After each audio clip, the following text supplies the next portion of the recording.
Je vous invite à ouvrir votre Bible en Exode chapitre 32, on va lire les versets 1 à 35. Exode 32, 1 à 35.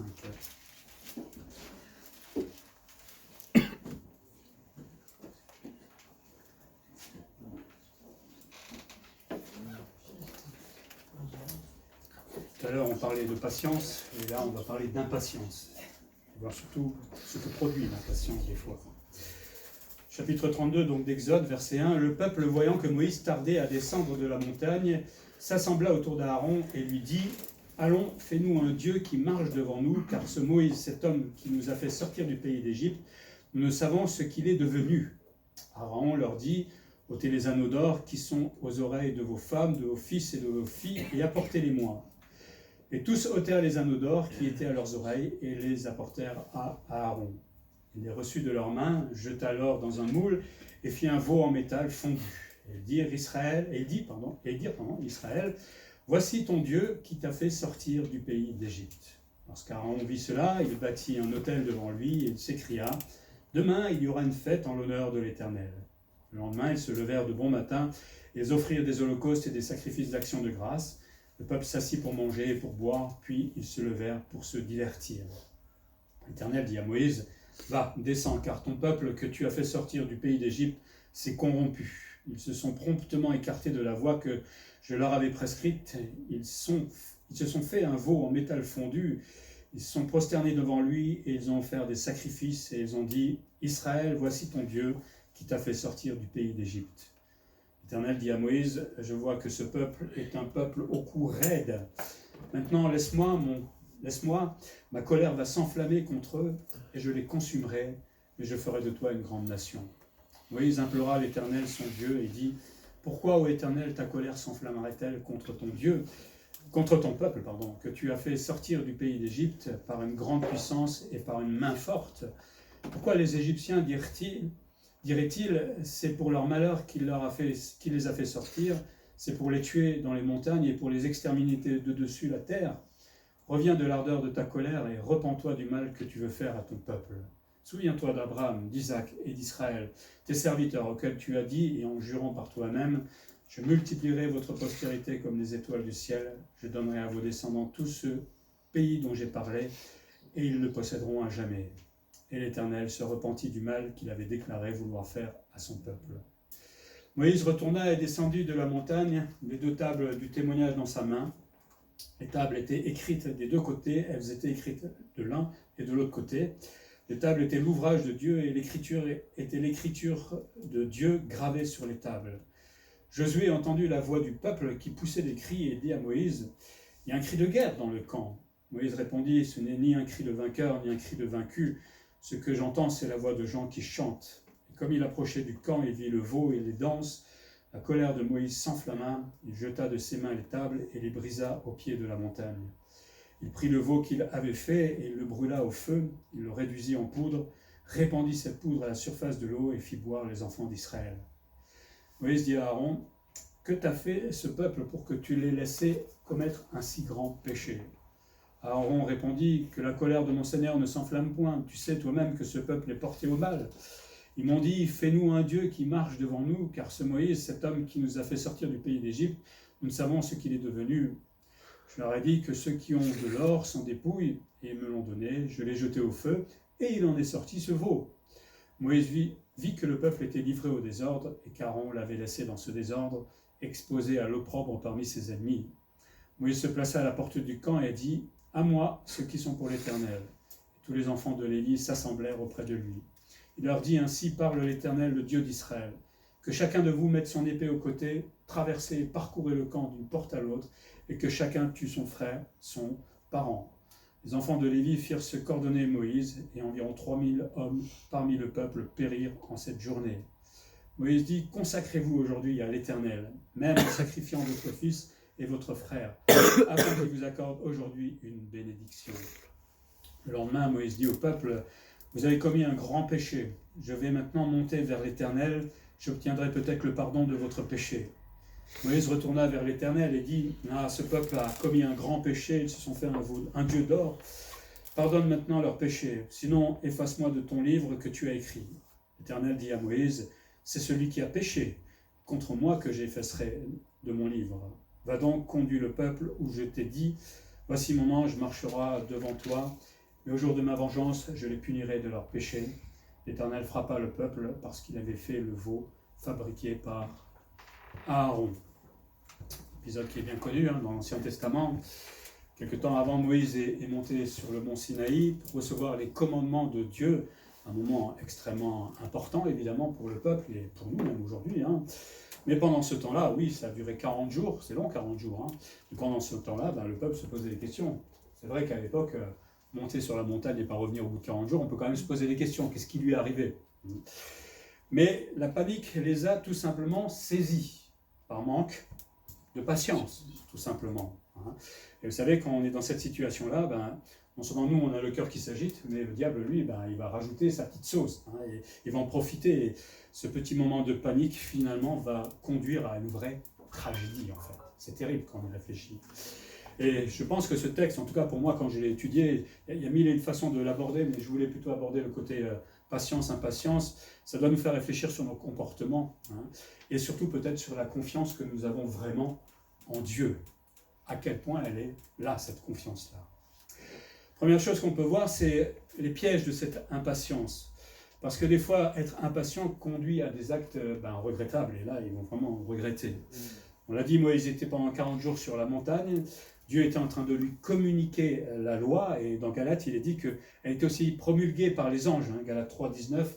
Pourquoi donc la loi? Elle a été donnée ensuite à cause des transgressions, jusqu'à ce que vint la postérité à qui la promesse avait été faite. Elle a été promulguée, ça veut dire attestée formellement ou officiellement son existence, par des anges au moyen d'un médiateur. Souvent, on croit que c'est seulement Dieu qui participait à la formation de cette loi, mais les anges ont eu leur rôle là-dedans aussi. C'était un moment, à mon avis, extraordinaire, en tout cas pour Moïse. J'aurais bien voulu être à sa place pour voir ces commandements être écrits sur ces tables, à ce moment-là, de la main de Dieu directement. Et Dieu va à ce moment-là révéler ses désirs pour l'homme. Alors, je ne sais pas si c'est vraiment un moment extraordinaire pour nous en tant que chrétiens peut-être, et encore, mais si Dieu nous disait vraiment tout ce qu'il voulait pour nous aujourd'hui d'un seul coup, un petit mail, Emmanuel, il faudrait vraiment que, voilà, j'aimerais bien que, etc. Est-ce qu'on serait tout de suite, ouais, gloire à Dieu? On ne doit pas lire, à mon avis. Mais ça devrait être un moment extraordinaire de se dire que je peux connaître la volonté de Dieu. Et ce moment extraordinaire, on peut l'avoir tous les matins, tous les soirs, 3 fois par jour, 15 fois si vous avez le temps, en lisant la parole de Dieu, tout simplement.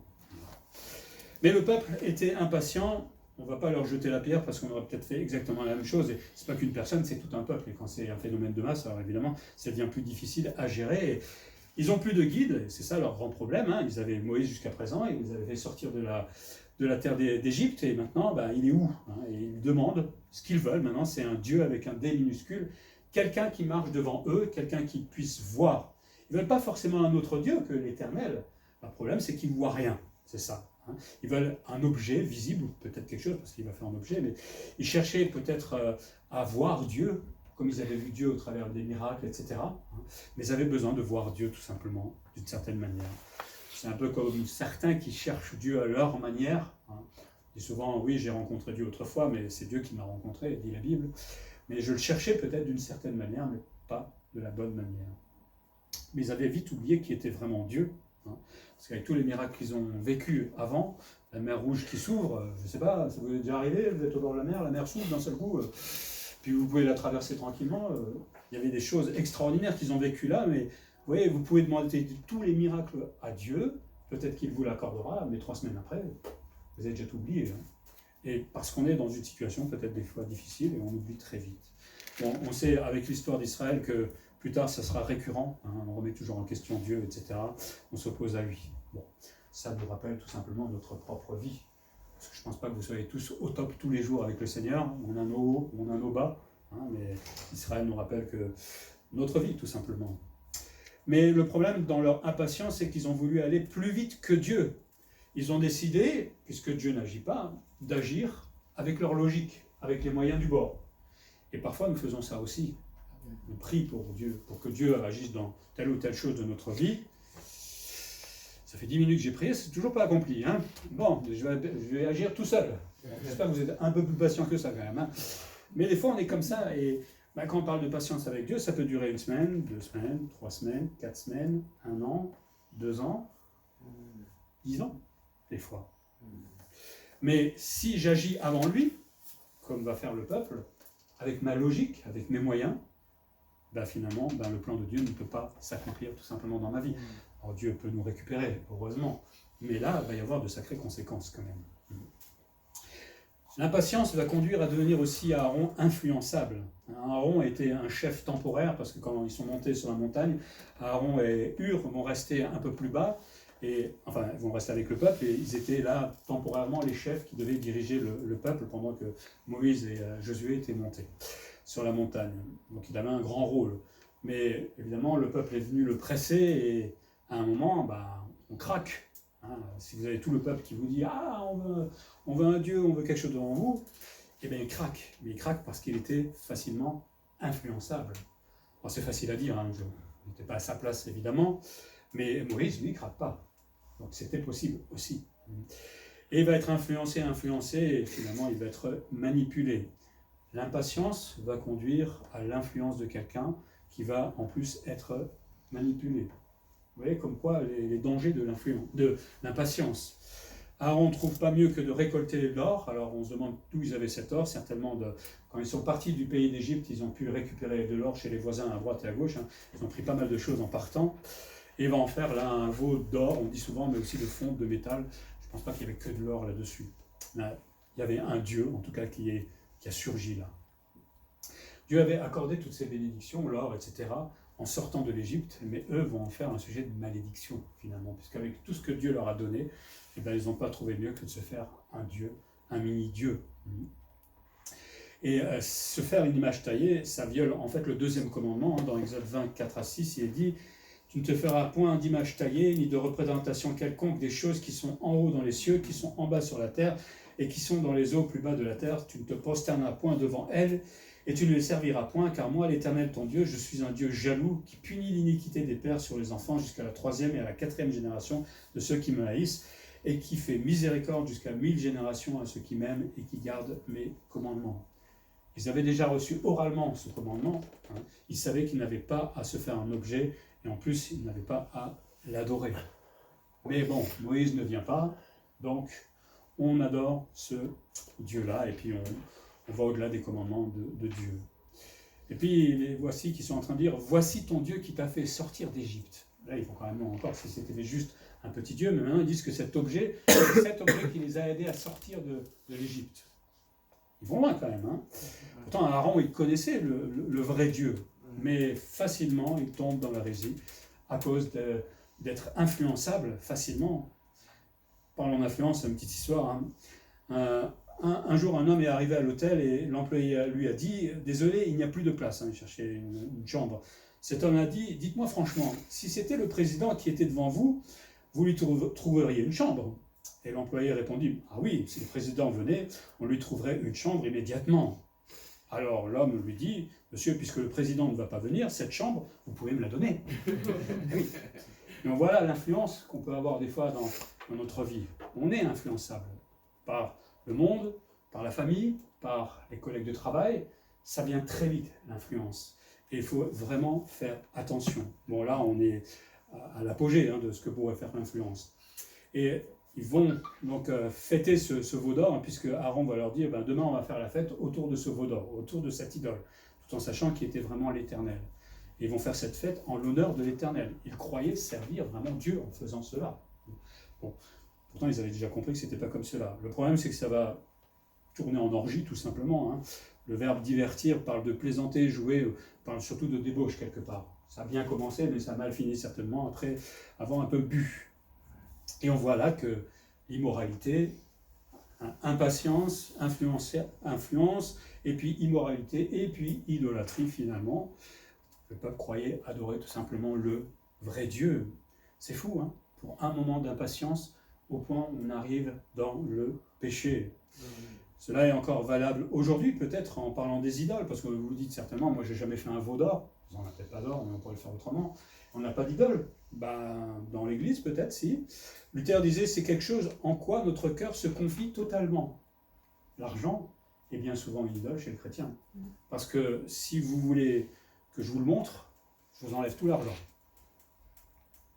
Vous allez voir comment vous allez vivre demain. Vous serez content. Je ne peux pas vous le faire, vous me regardez, là, je ne vais pas vous le faire, ne vous inquiétez pas. Mais si on n'avait plus d'argent du jour au lendemain, ben on va se rendre compte qu'on est extrêmement attaché à cet argent. Peut-être la maison, peut-être d'autres choses, d'autres domaines. Mais dans l'Église, quelqu'un écrivait, un auteur, il disait qu'il y a des formes d'idolâtrie aussi dans l'Église. On peut idolâtrer l'Église en cherchant sa gloire, sa grandeur. Aujourd'hui, on parle de méga church, de ultra grande. Je ne suis pas forcément contre, mais le problème, c'est que si je dis, moi, en tant que pasteur, moi, je suis le pasteur du méga church, tout de suite, ça fait... voilà, ça fait grand. Et quelque part, il y a une forme d'idolâtrie là-dedans. On cherche la grandeur de l'Église, mais pas la grandeur de Dieu. On peut aussi on peut idolâtrer les dons spirituels pour ressentir la présence de Dieu. C'est ce qu'on fait de plus en plus aujourd'hui dans certaines églises. C'est désirer plus de Dieu qu'il ne veut nous le donner. On a un don et on veut l'exploiter encore plus, mais c'est pas ce que Dieu nous demande. Au point d'être à un moment une superstar. Et voilà, adorez-moi. Nous pouvons idolâtrer en nous confiant dans l'homme aussi peut-être, parfois dans le pasteur ou dans les serviteurs de Dieu ou dans d'autres personnes ou dans des grands auteurs évangéliques qui sont connus et c'est la référence et j'adore. Non, ça c'est une idole dans ce cas-là. Nous pouvons idolâtrer les chanteurs chrétiens aussi ou devenir des stars. Enfin bref, on peut idolâtrer de mille et une manières aussi dans l'Église. Ça ne veut pas dire qu'il faut enlever toutes ces choses-là, on est bien d'accord. Mais il ne faut pas que ça remplace tout simplement Dieu dans ma vie. Faisons-nous ce que Dieu veut vraiment? C'est ça la vraie question qu'on doit se poser dans ce que l'on fait dans l'Église. Est-ce qu'on fait vraiment ce que Dieu nous demande? Et puis cette influence va conduire à la corruption. Dieu va appeler maintenant Moïse à redescendre car le peuple était complètement corrompu. Le mot corrompre en hébreu signifie piller, ruiner, pervertir, traiter avec corruption. On voit dans l'état où le peuple s'était mis. Comme dit Dieu, le peuple s'est écarté de sa voie, de cette voie qu'il avait prescrite, et dit il a le cou raide. L'expression est dure quand même quand il dit il a le cou raide. Vous êtes têtu, mais à un point. Voilà. Bon, nous on n'est jamais comme ça, donc ça va, ça ne nous arrivera jamais. Mais ils avaient le cou raide. Et certainement que Dieu des fois nous regarde du haut des cieux et dit Emmanuel, qu'est-ce que tu as le cou raide, Hélas. Mais Dieu est jaloux là, et il exprime justement cette sainte jalousie évidemment. Parce que le peuple a attribué les exploits qu'il a fait pour son peuple à cette chose-là. Quelle horreur! Attendez, je suis Dieu, c'est moi qui ai fait les miracles. C'est pas le veau, là, la chose, là, le truc en fonte. Il n'a rien fait, lui, c'est moi. Une forme de jalousie, là. Et puis cette colère de Dieu va s'enflammer. On avait parlé de la colère de Dieu en lien avec la sotériologie, le salut, ces derniers dimanches, mais on peut comprendre un peu la colère de Dieu à ce moment-là. Vous imaginez si Dieu était passé dans le camp et aurait exprimé pleinement la colère? Plus rien. Heureusement qu'il y avait Moïse qui était là pour intercéder. Mais ça nous rappelle la colère que Dieu a contre le péché encore aujourd'hui. Il voulait les consumer, tout simplement. Mais Dieu dit à Moïse, et ça c'est intéressant, en verset 7, il dit « Va voir ton peuple que tu as fait sortir d'Égypte. » C'est marrant, Dieu se désolidarise complètement de Moïse et du peuple à ce moment-là. C'est toi qui les as fait sortir, c'est plus moi. Je ne veux plus être leur Dieu parce qu'ils ne font pas ce que je leur demande. Il y a une petite subtilité des fois dans le texte, mais c'est terrible quand Dieu dit cela, quelque part. Dieu ne veut plus reconnaître ce peuple comme son peuple parce qu'il ne fait pas ce que Dieu lui demande. Mais Dieu voulait punir le peuple, mais il ne voulait pas forcément punir Moïse, qui va devenir une grande nation plus tard. Voilà, premièrement, les risques de l'impatience. Si la prochaine fois vous êtes impatient, pensez peut-être à ce texte. Bon, on n'en arrivera pas à ce moment-là, je l'espère. Mais paniquer ou vouloir agir par ses propres logiques, par ses propres forces, parfois, peut nous conduire dans des chemins vraiment difficiles. Dieu est bon. Quand on s'en rend compte, il nous reprend et puis il va nous faire avancer. Mais si on peut s'éviter des fois les problèmes liés à notre impatience, alors peut-être que ça irait mieux. Quand on regarde le texte, on voit qu'il y a des séquelles de cette impatience, des choses qui se produisent tout simplement. Et on voit Moïse qui va essayer d'apaiser la colère de Dieu. C'est pas évident quand même, vous êtes face à Dieu et... Est-ce qu'on a le droit de le faire? Ben oui, il semblerait, puisque Moïse va le faire. Et il rappelle à Dieu que c'est lui. Il y a une espèce de dialogue entre Dieu qui dit « C'est toi, Moïse, qui a fait sortir ce peuple parce que je ne veux plus m'identifier à lui. » Maintenant, Moïse dit « Non, c'est toi qui l'as fait sortir. » Lui, il se rappelle que c'est Dieu qui l'a fait et que c'est ton peuple à toi. En faisant cela, il n'est pas en train de confronter Dieu, il évoque simplement la puissance de Dieu et sa force. En fait, en disant c'est toi qui as fait toutes ces choses-là, c'est pas moi je ne suis rien à côté de ta grandeur et la force. En fait, il rend tout simplement l'honneur à Dieu. C'est bien comme il a fait. Et surtout, ce qui lui pose un problème, c'est que si Dieu allait consumer le peuple maintenant, mais quelle image il va donner aux Égyptiens, aux nations autour d'eux? Dieu fait sortir de façon miraculeuse le peuple, et 3 minutes après, il le consume. C'est bizarre le Dieu, pourquoi il fait ça? Parce que les gens ne comprendraient pas, c'est à cause du péché du peuple. Mais Moïse pensait à sa réputation, donc il est en train d'être un peu l'avocat, j'ai envie de dire, de Dieu là. Il pense à la réputation de l'Éternel, il pense aussi aux nations qui riraient en voyant cela. Et puis Moïse fait quelque chose que de temps en temps il faut faire aussi, il rappelle les promesses qu'il a fait au peuple. D'abord à Abraham, à Isaac, à Israël, au travers de Jacob, et maintenant à ce peuple-là. Parfois, quand peut-être les choses n'avancent pas, ou quand on est dans l'impatience, au lieu d'agir, on peut aussi rappeler à Dieu qu'il a fait des promesses, qu'il va nous aider quand on est dans le besoin, qu'il est avec nous tous les jours jusqu'à la fin du monde. C'était un prof à l'Institut qui me disait ça. Il faut des fois lui rappeler ses promesses. Ce n'est pas le défier, mais quelque part, vous valorisez Dieu, vous lui faites confiance tout simplement en disant « mais tu m'as promis quelque chose, Seigneur ». Et en m'attendant à cela, je démontre toute ma foi. Parce que si on ne s'attend pas, ce n'est pas la foi dans ce cas-là. C'est notre logique, etc. Alors, avec tout le respect qu'on doit évidemment avec Dieu. On ne va pas faire une grève pour dire à Dieu « ah, tu m'as promis, je ne sais pas », etc. On est bien d'accord. Et le texte nous dit « alors l'Éternel se repentit du mal qu'il allait faire ». Alors, l'expression ne signifie pas que Dieu va changer de plan, simplement qu'il va agir autrement. Parce que Dieu ne se repent pas, il va se repentir de rien du tout. De toute façon, il ne fait pas le mal dans ce sens-là. Le mot mal parle plutôt là dans le contexte de la punition. C'est cette punition qu'il voulait infliger au peuple en les consumant. Le verbe en hébreu signifie être rempli, repenti veut signifier être rempli de compassion, regretter, avoir du chagrin. Dieu, en se repentant, entre guillemets, a plein de compassion tout simplement pour son peuple. Parce que lui, il est soulagé d'une certaine manière de ne pas avoir à détruire. Je ne pense pas que ça lui plaisait de le faire, mais à un moment, qu'est-ce que vous voulez faire avec des gens qui ne veulent pas vous écouter? À la fin du monde, quand Jésus va revenir, il voudrait bien que tout le monde fléchit le genou devant lui. Mais qu'est-ce qu'ils vont lui faire? La guerre. Qu'est-ce que vous voulez faire à un moment? On les détruit, puisqu'ils ne veulent pas changer d'attitude. Moïse va redescendre dans le camp avec les tables, écrites devant et derrière. Je le dis parce que souvent on voit dans les images, il y a écrit juste devant, alors que c'est écrit devant et derrière. On oublie souvent. Mais l'ouvrage écrit par la main de Dieu, j'aimerais bien retrouver ces tables. Elles étaient normalement dans le coffre qui était dans le lieu très saint, mais on les a perdues. L'Arche de l'Alliance. Mais on ne sait pas où elles sont aujourd'hui, on les a perdues. Moïse va rencontrer un peu plus tard, plus bas, Josué, qui devait l'attendre, et Josué, lui, il commençait à se poser des questions parce qu'il entendait hurler, crier, faire la fête. Enfin, lui, il croyait plutôt qu'il y avait la guerre dans le camp, donc il commençait aussi à paniquer. Et Moïse va dire, c'est pas la guerre, c'est la fête, tout simplement. C'est la débauche du peuple vis-à-vis du veau d'or, l'ivresse, l'immoralité. Tout ça, c'est Dieu qui lui avait révélé, évidemment, et qui lui avait demandé de descendre. Et là, Moïse va se mettre en colère. Et des fois, peut-être, c'est bien de voir cette colère, pas dans le sens « oh, calme-toi », mais il s'identifie complètement à Dieu en étant en colère là. On s'entend bien, il n'est pas en train d'insulter, etc. Mais ça lui arrache les tripes quelque part de voir ce que ce peuple est en train de faire vis-à-vis de Dieu. C'est absolument effroyable. Est-ce que nous, des fois, quand on voit le péché, ça nous fait ça? Ouais, bon, tout le monde le fait, même en tant que chrétien, des fois, ça ne nous gêne pas. Le péché devrait nous arracher les tripes. Ça se fait pour Moïse à ce moment-là.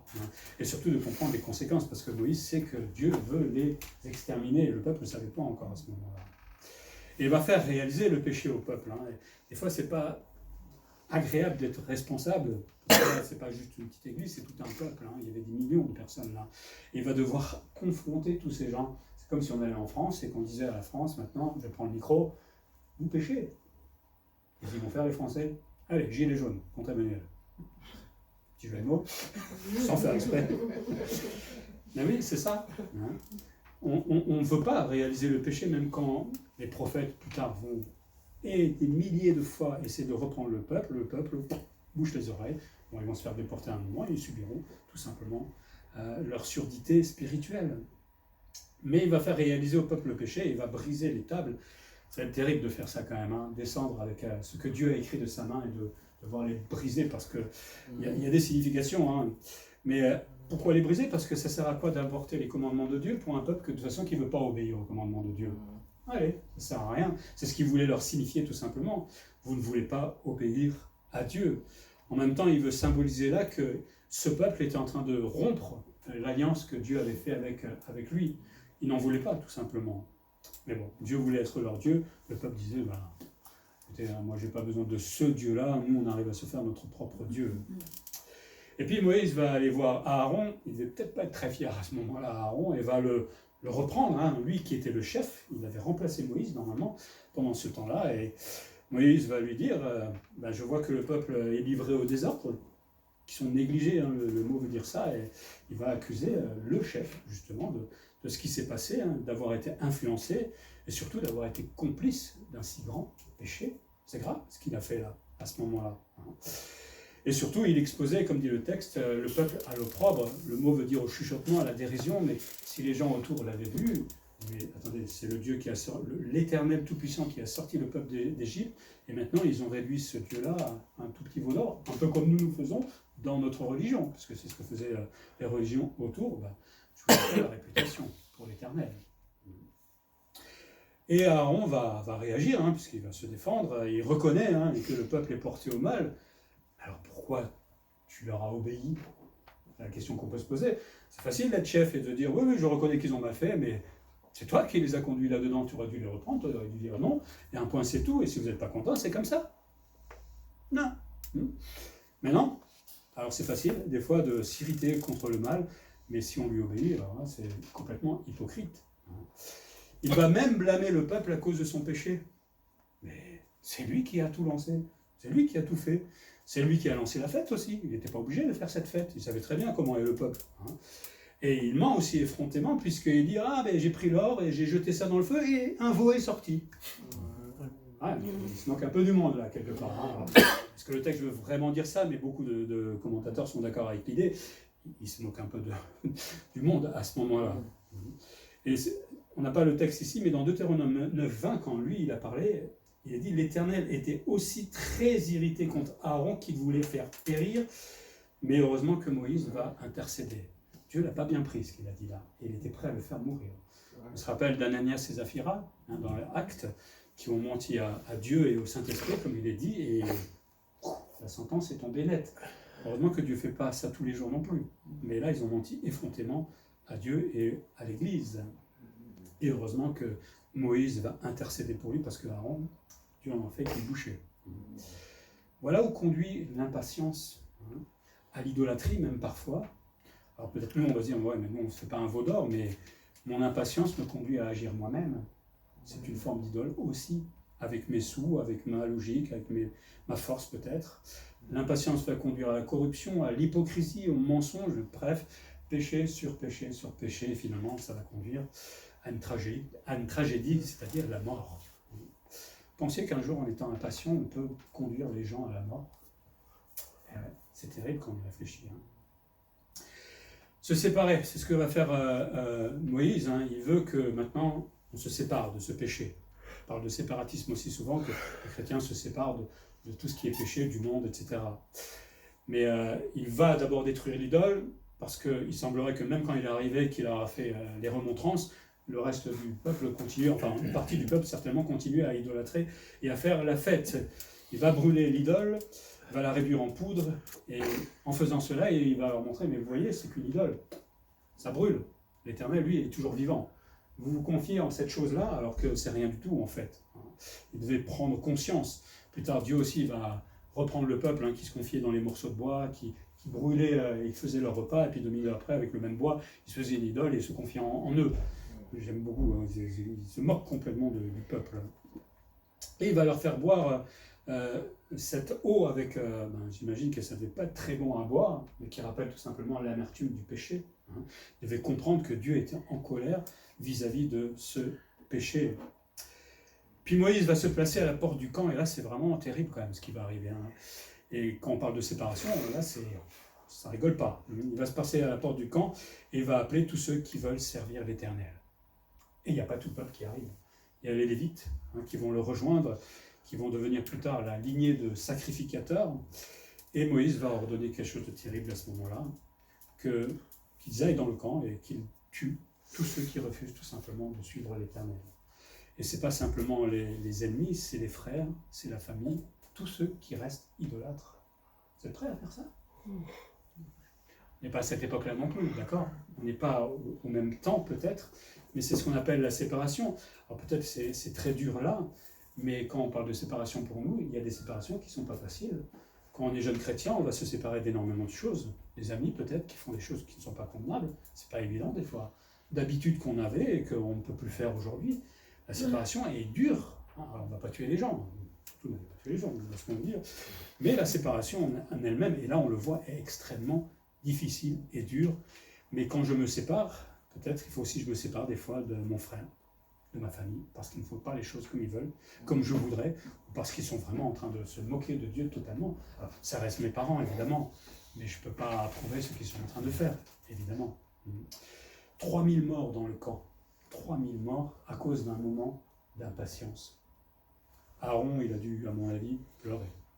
3000 morts dans le camp, et peut-être avec le verset 35, il est dit qu'il y a une plaie qui va être encore donnée, alors peut-être qu'il y a encore plus de morts, tout le monde n'est pas d'accord là-dessus, mais 3000 morts, c'est déjà énormément pour un petit moment d'impatience. Et puis Moïse appelle à la consécration. Vous avez un peu parlé de la consécration la semaine dernière. Vous voyez ce que c'est que la consécration? Ce n'est pas un truc derrière, je me consacre au Seigneur, etc. Ça coûte énormément aux chrétiens, et à ce moment-là, à ces Lévites. Le mot consacré veut dire être rempli, plénitude.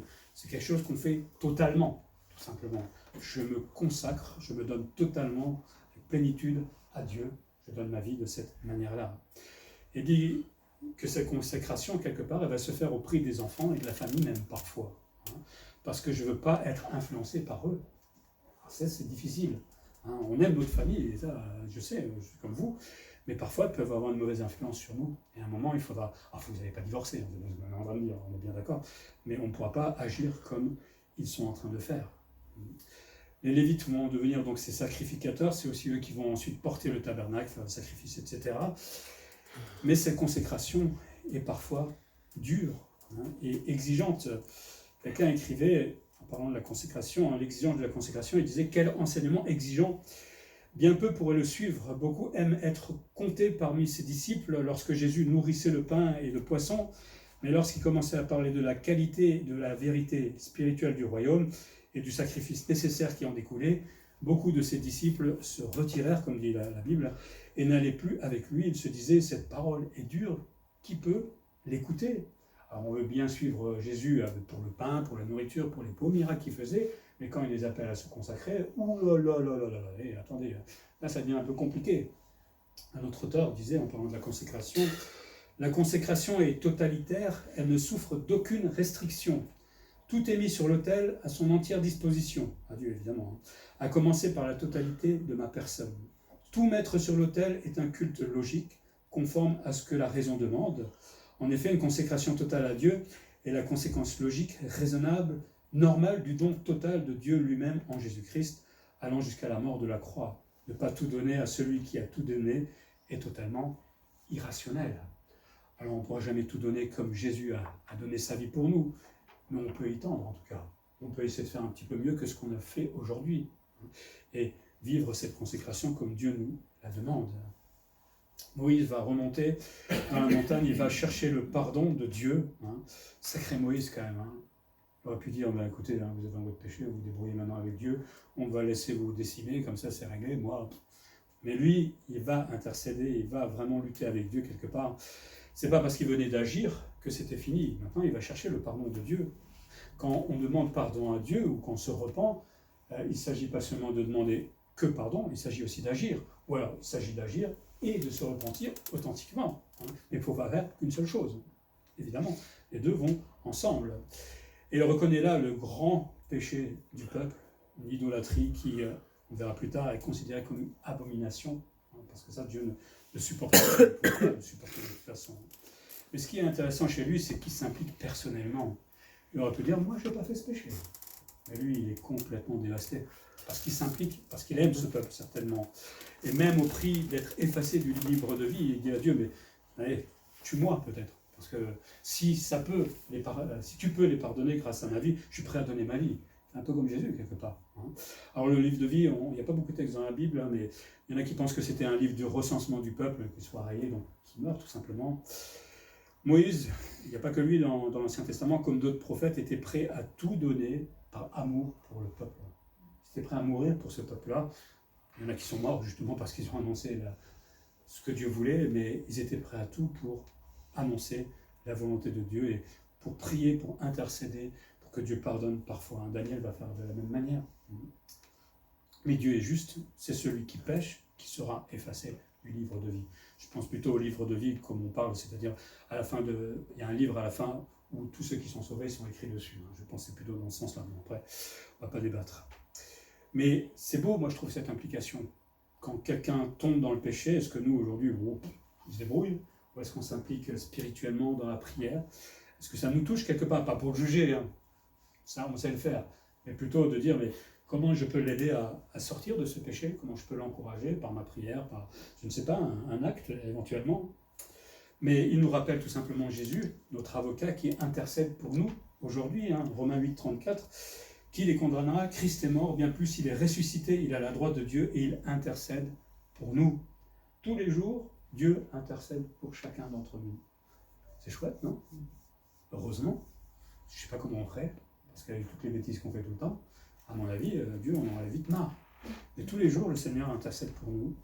Mais lui, il a vraiment donné sa vie pour pouvoir aussi intercéder pour nous. Lui a vraiment tout donné parce qu'il nous aime profondément, pour que nous puissions être pardonnés de nos péchés. Dieu va aussi encourager ensuite Moïse, puisqu'il lui dit qu'il y a un ange qui va maintenant marcher devant eux. Alors cet ange, c'est qui? C'est l'ange de l'Éternel. Souvent, on le voit avec eux, en tout cas, et l'ange de l'Éternel, c'est Jésus-Christ, mais avant qu'il soit incarné, tout simplement. Et alors, je ne sais pas si Moïse a vraiment tout compris, mais quelle aide, si demain Dieu vous dit, aujourd'hui, tiens Robert, je vais te donner un ange qui va être avec toi toute la journée, à côté de toi, pour te protéger, tout ça. Oui, un garde du corps, d'une certaine manière. C'est une sacrée aide. Mais c'est la même aide que nous avons tous les jours en Jésus-Christ, tout simplement, comme il l'avait autrefois. Bon, c'était peut-être un peu plus visuel, mais aujourd'hui, nous avons le même encouragement, la même aide. Par contre, il dit qu'il va punir les pécheurs. Et on sait l'histoire qui va suivre. Le peuple va à un moment, avant d'être... Ils vont refuser d'entrer dans la terre promise et ils vont commencer à tourner 40 ans dans le désert et tout le peuple qui avait désobéi là va mourir, sauf Josué et Caleb. Des fois, je les admire, ces deux-là, parce que eux voulaient rentrer dans la terre promise, eux avaient foi en Dieu, mais à cause des autres, ils vont devoir 40 ans dans le désert. Moi, je leur dis, mais attendez, c'est pas ma faute, moi. C'était certainement pour préparer aussi Josué et Caleb dans tout ce qu'ils vont faire ensuite.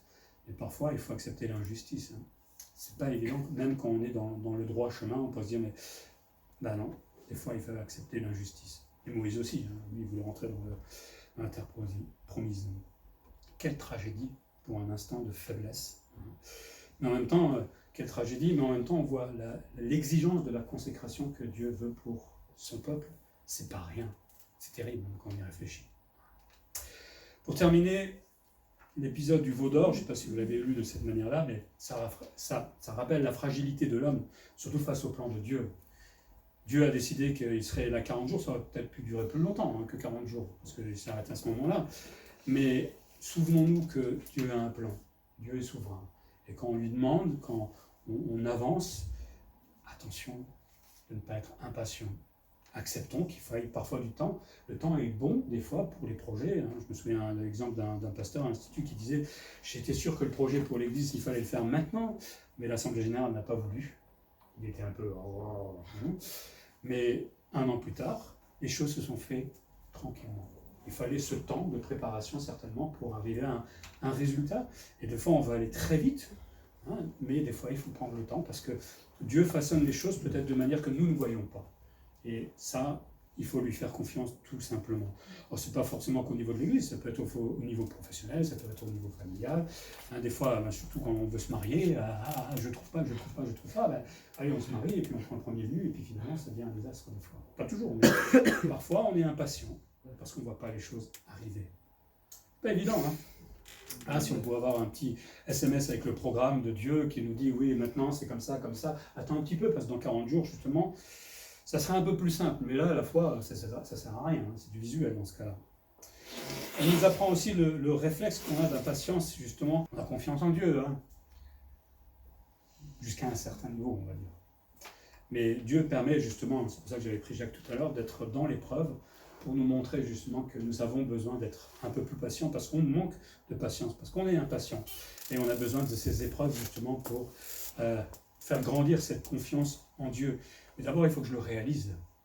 Parce qu'on peut dire, oui, mais c'est face à l'épreuve que je vais réaliser que, tiens, je manque d'impatience, que je n'ai pas confiance en Dieu. Quand tout va bien, oh, j'ai confiance en Dieu, moi, tout va bien. Mon compte bancaire, il est plein, oh, j'ai confiance en Dieu, tout va bien. Et quand il n'y a plus rien, c'est là où on se rend compte que finalement, notre confiance, elle était plutôt sur les oiseaux que sur Dieu lui-même, hélas. Il faut en prendre conscience. Alors, on ne peut pas réaliser évidemment comment on va réagir dans une épreuve, mais on peut au moins essayer d'être un peu plus humble en se disant, est-ce que je ne fais pas vraiment confiance dans mon argent, dans ma maison, dans ce que j'ai, ma famille? Peut-être on peut réfléchir quand même à ça, à un moment. Le Seigneur veut qu'on lui fasse confiance pleinement, et même si parfois, il va falloir patienter, et encore patienter. Est-ce que j'ai confiance en Dieu ou pas? C'est la vraie question. Hein. Et si l'élastique se tend de plus en plus, j'ai confiance en Dieu. Il prend son temps parce qu'il fait bien les choses. Ou alors peut-être parce que j'ai demandé quelque chose à Dieu que je sais déjà qu'il ne voudra pas répondre. Alors attention de ne pas mélanger les deux. Hein, parce que si je lui demande une super BMW pour moi, peut-être que Dieu m'offrira, je ne sais pas. Mais c'est peut-être pas nécessaire pour l'instant et je n'ai pas les moyens surtout pour ça. Donc. Mais des fois on demande des choses que Dieu veut. Mais cela vaudrait mieux, en tout cas vaut mieux patienter des fois que de déclencher péché sur péché sur péché et même parfois mal finir, comme c'était le cas pour Aaron et pour le peuple. Comme quoi, cette impatience est tellement, la patience est tellement importante dans notre vie. Et cette confiance en Dieu fait aussi partie de la consécration. Mais la question, c'est de savoir, est-ce qu'on est prêt à suivre Dieu pleinement, à lui faire confiance et à avoir de la patience.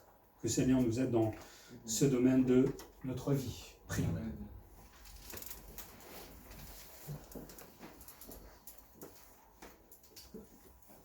Seigneur, merci pour ta parole qui ne laisse pas que les beaux exemples, et tu as laissé aussi les erreurs pour nous servir d'exemple à nous aujourd'hui et d'en tirer évidemment des leçons. Et quelle triste histoire que ce veau d'or, Seigneur, mais tu montres là toute ta jalousie et la demande que tu fais que tu sois le seul qui soit honoré, le seul qui soit adoré, Seigneur. Et de toute façon, il n'y a personne d'autre à adorer sur la terre et dans le ciel. Mais en même temps, tu montres ta colère, la colère, on pourrait dire physiquement, le fait de vouloir consumer ce peuple montre ce qu'est vraiment ta colère. Et elle est juste, elle est sainte, cette colère, Seigneur. Mais merci pour Moïse aussi, qui était là comme intercesseur et qui s'est mis entre toi et le peuple, qui nous rappelle évidemment Jésus-Christ, qui a été donné en victime expiatoire pour nous, pour t'apaiser, pour apaiser cette colère, Seigneur. Voyons aussi l'impatience d'un homme vis-à-vis, d'un peuple et d'un homme vis-à-vis de ton plan, Seigneur, et pardon peut-être pour nos impatiences, pardon parce que des fois nous voulons réagir tout seuls, sans même te demander, ou parce qu'on a perdu patience. Apprends-nous à accepter que cet élastique soit un peu plus tendu, pour que cette patience grandisse, et comme on l'a vu dans Jacques, qu'elle puisse produire ce que tu veux produire dans notre vie, c'est-à-dire la foi, tout simplement. Augmente notre foi, donc augmente peut-être nos épreuves, augmente notre patience, c'est ce que nous voulons, et tu le feras avec chacun d'entre nous selon ton temps et selon ton bon plan aussi, Seigneur. Prions en Jésus-Christ. Amen. Amen.